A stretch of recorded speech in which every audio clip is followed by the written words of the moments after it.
Let me explain the difference between two words today that sound similar but spelled differently.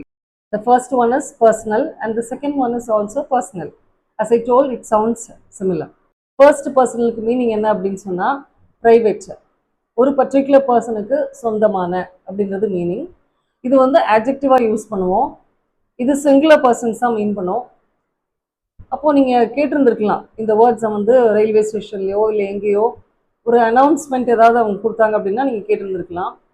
The passengers are requested to take their personal belongings with them, or the passengers are asked to take care of their personal belongings carefully. So இந்த மாதிரி announcements நீங்கள் கேள்விப்பட்டிருப்பீங்க.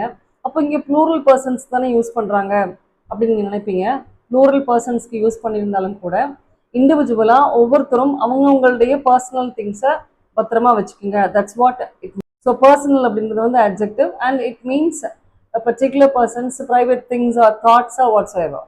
இப்போ இன்னொரு personal யாரை மீன் பண்ணோம் அப்படின்னு சொன்னால் the employees working at a big organization, ஒரு பெரிய ஆர்கனைசேஷனில் வேலை பார்த்துட்டு இருக்கக்கூடிய எம்ப்ளாயீஸை பர்சனல் அப்படின்னு சொல்லுவோம்.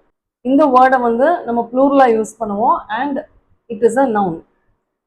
ஒரு எக்ஸாம்பிள் சொல்லணும் அப்படின்னு சொன்னால் த personal working at Tata company were privileged to have worked under Ratan Tata.